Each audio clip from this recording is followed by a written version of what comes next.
इदानीं वेद स्वाध्यायो भविष्यति। अद्य यजुर्वेदस्य चतुर्थोऽध्यायस्य चतुर्त्रिंशं मन्त्रस्य स्वाध्यायो भविष्यति। स्वाध्यायमान मन्त्रस्य भद्रो मेषि प्रत्यवस्व इत्येतानि प्रथमानि पदानि सन्ति। अब वेद स्वाध्याय होगा। आज यजुर्वेद के चौथे अध्याय के 34वें मंत्र का स्वाध्याय किया जाएगा। स्वाध्याय किए जाने वाले मंत्र के भद्रो मेषि प्रत्यवस्व ये प्रारंभिक पद हैं। ओम भद्रो मेषि प्रत्यवस्व भुवस्पते विश्वान्यभिधामानि मात्वा परिपरिणो विदन् मात्वा परिपन्थिनो विदन् मात्वा वृका अघायवो विदन् शीनो भूत्वा परापत यजमानस्य गृहं गच्छ तन्नौ संस्कृतम्।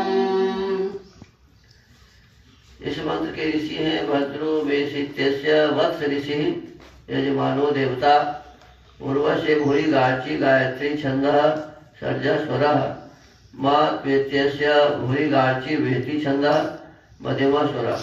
शेनो भूत्वेत्यस्य विराडाच्य नुष्टुप् छन्दः गान्धारः स्वरः। तेन यानेन विदुषा किं किं कर्तव्यम् इत्युपदिश्यते। उस यान से विद्वान को क्या क्या करना चाहिए इस विषय का उपदेश अगले मंत्र में किया है। पदार्थ हे भुवः पृथ्वी के पते पालन करने वाले विद्वान मनुष्य, तू मेरे भद्र कल्याण करने वाला बंधु असी है। सो तू नौ मेरा और तेरा संस्कृतम संस्कार किया हुआ यान है। तत् उससे विश्वानि सब धामानि स्थानों को अभिप्रत्यवस्व अच्छे प्रकार जा जिससे सब जगह जाते हुए त्वा तुझको जैसे परिपरिणः छल से रात्रि में दूसरे के पदार्थों को ग्रहण करने वाले विकाह चोर माँ विदन प्राप्त न हो और परदेश को जाने वाले त्वा तुझको जैसे परिपंथिनः मार्ग में लूटने वाले डाकू माँ विदन प्राप्त न होवे जैसे परमेश्वर्य युक्त त्वा तुझको अघायवः पाप की इच्छा करने वाले दुष्ट मनुष्य माँ विदन प्राप्त न हो वैसा कर्म सदा किया कर।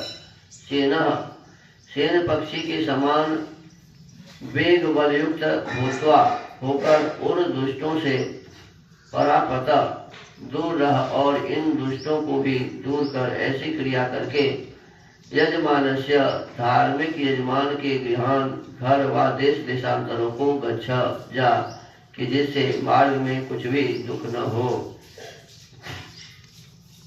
भावार्थ इस मंत्र में वाचक् लुप्तोपमा अलंकार है। मनुष्यों को योग्य है कि उत्तम उत्तम विमान आदि यानों को रच कर उनमें बैठ उनको यथायोग्य चला। शेन पक्षी के समान द्वीपवाद में देश देशांतर को जा धनों को प्राप्त करके वहां से आ और दुष्ट प्राणियों से अलग रहकर सब काल में स्वयं सुखों का भोग करे और दूसरों को करावे।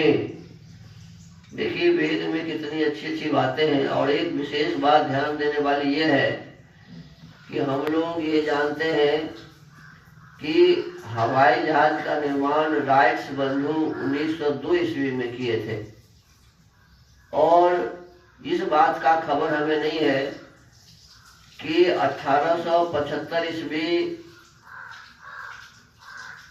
के आसपास महर्षि दयानंद सरस्वती जी वेद भाष्य किए थे। और देखो इस वेद भाष्य में वो क्या लिखते हैं कि मनुष्य को क्या योग्य है कि उत्तम उत्तम विमान क्या बनावे, उत्तम उत्तम विमान बने हवाई जहाज बनावे। उत्तम उत्तम विमान आदि यानों को रचकर और उस विमान में बैठकर उनको यथा योग्य चलावे, मने चलाना भी सीखे। सेन पक्षी कहते हैं बाज को, सेन पक्षी के समान द्वीप व देश देशांतर को जा, माने दूसरे देश को भी जाए। हवाई जहाज में बैठकर एक देश से दूसरे देश जाए। अब देखो, वेद में इस प्रकार की बातें महर्षि दयानंद सरस्वती जी ने देखा। लोग उस समय वेद को केवल कर्मकांड का पुस्तक समझते थे। महर्षि दयानंद सरस्वती जी ही प्रथम व्यक्ति थे जिन्होंने हवाई जहाज की बात की।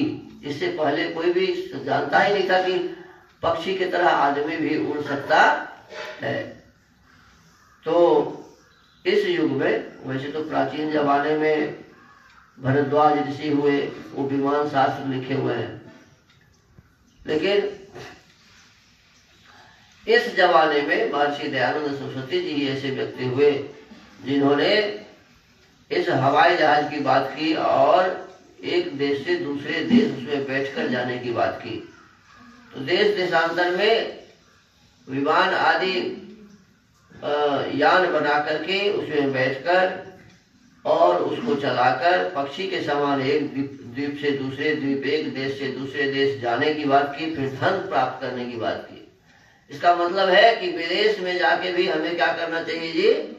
व्यापार करके धन प्राप्त करना चाहिए। अन्य देशों में जाके भी धन प्राप्त करना चाहिए और फिर वहां से धन को लेकर के आवे और दुष्ट प्राणियों से अलग रहे।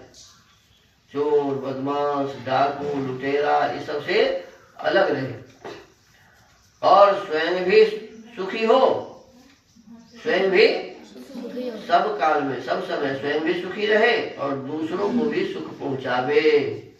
इस प्रकार की सुंदर श्रेष्ठ भाव आज के इस वेद मंत्र में थे।